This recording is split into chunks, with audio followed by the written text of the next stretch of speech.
नमस्कार. आजच्या या विशेष विश्लेषणामध्ये एका अतिशय वेगळ्या आणि कुतूहल वाढवणाऱ्या विषयावर आपण चर्चा करणार आहोत.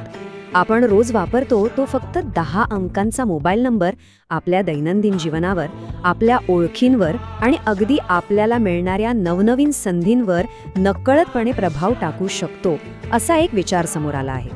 चला तर मग या रंजक विषयाच्या खोलात जाऊया आणि हा सिद्धांत नक्की काय सांगतोय ते सविस्तर समजून घेऊया. खिमाजी ऑकल्ट इन्स्टिट्यूटच्या एका दाव्यानुसार आजच्या काळात मोबाईल नंबर हे फक्त संपर्काचं माध्यम राहिलेलं नाही.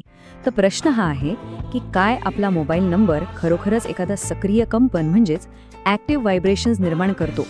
या सिद्धांतानुसार आपला नंबर हा फक्त आकड्यांचा खेळ नसून तो आपल्या आजूबाजूला एक सक्रिय कंपन तयार करत असतो. ही संकल्पना ऐकायला नक्कीच थोडी वेगळी आणि लक्ष वेधून घेणारी आहे. तर मग या मोबाईल नंबर्सच्या अदृश्य ऊर्जेबद्दल हा सिद्धांत नक्की काय सांगतो ते पाहूया. पहा, ह्या माहितीनुसार जर एखादा नंबर सुसंगत किंवा कम्पॅटेबल असेल तर तो आपल्याला एक भक्कम आणि सकारात्मक आधार देतो. पण जर तिथे मिसमॅच किंवा विसंगती असेल तर काय? तर म्हणे संवादात अनेक अडथळे येतात, विनाकारण तणाव वाढतो आणि अगदी हातात आलेल्या संधीही निसटून जाऊ शकतात. हे अगदी एखादा विस्कळीत रेडिओ फ्रिक्वेन्सीसारखा आहे. हा मुद्दा खरोखरच विचार करायला लावणार आहे. आता साहजिकच प्रश्न पडतो की ह्या नंबरचं व्हायब्रेशन किंवा कंपन काढायचं तरी कसं?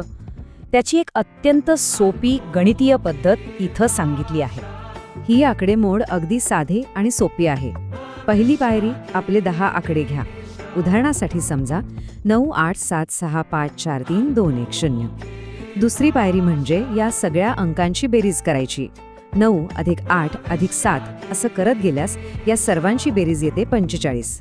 आणि शेवटची तिसरी पायरी, या 45ला एकाच अंकात आणायचं, म्हणजे 4 अधिक 5 बरोबर 9 झालं.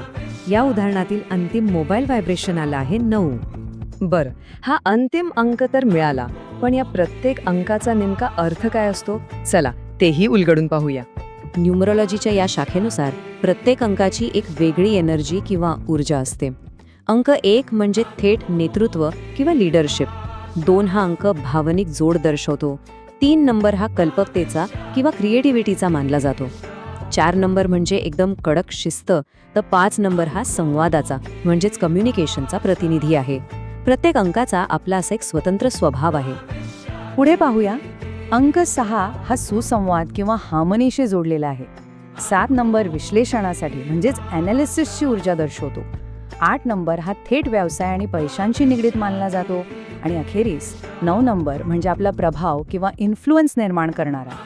पण ह्या सगळ्याचा प्रत्यक्ष जीवनात फायदा काय? योग्य नंबर असेल तर त्याचे काय परिणाम होतात? खिमाजी ऑकल्ट इन्स्टिट्यूटच्या मते जर नंबर अलाइन असेल तर त्याचे बरेच व्यावहारिक फायदे होऊ शकतात.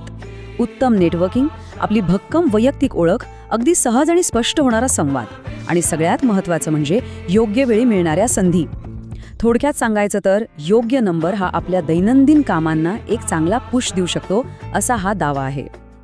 आता आपण एका खूप मोठ्या आणि महत्त्वाच्या गैरसमजाबद्दल बोलूया, तो म्हणजे VIP नंबर्स. अनेकांना असं वाटतं की एखादा महागडा, दिसायला भारी किंवा VIP नंबर घेतला की तो आपोआप भाग्यवान किंवा लकी ठरेल. पण तसं अजिबात नाहीये. या माहितीमध्ये स्पष्ट सांगितलंय की तो नंबर दिसायला कितीही आकर्षक आणि फॅन्सी असला तरी जोपर्यंत तो व्यक्तीच्या स्वतःच्या पर्सनल चार्टशी सुसंगत नसतो तोपर्यंत त्याचा कोणताही विशेष फायदा मिळत नाही. ही खरोखरच एक अतिशय महत्त्वाची अट आहे. मग साहजिकच वाटतं की आपला नंबर आपल्याला खरोखरच सपोर्ट करतोय का, हे कसं तपासायचं? जर कोणाला त्यांच्या मोबाईल नंबरचं वैयक्तिक विश्लेषण करून घ्यायचं असेल तर खिमाजी ऑकल्ट इन्स्टिट्यूटने यासाठी एक पर्याय उपलब्ध करून दिलाय. त्यांच्याशी थेट 9702755519 या व्हॉट्सॲप नंबरवर संपर्क साधता येईल, अशी माहिती त्यांनीच या विश्लेषणासाठी दिली आहे. तर आजच्या या विश्लेषणाच्या शेवटी एक अत्यंत रंजक प्रश्न नक्कीच मनात येतो. आपल्या या धावपळीच्या डिजिटल आयुष्यात आणखी अशा कोणत्या अदृश्य ऊर्जा लपलेल्या असू शकतील? आपण दररोज अगदी सहज वापरत असलेली साधी डिजिटल साधनेही खरोखरच अशा छुप्या कंपनांचे वाहक असू शकतील यावर नक्की विचार करा. या माहितीपूर्ण विश्लेषणात सहभागी झाल्याबद्दल धन्यवाद. अशाच नवनवीन संकल्पनांबद्दल विचार करत रहा आणि शिकत रहा.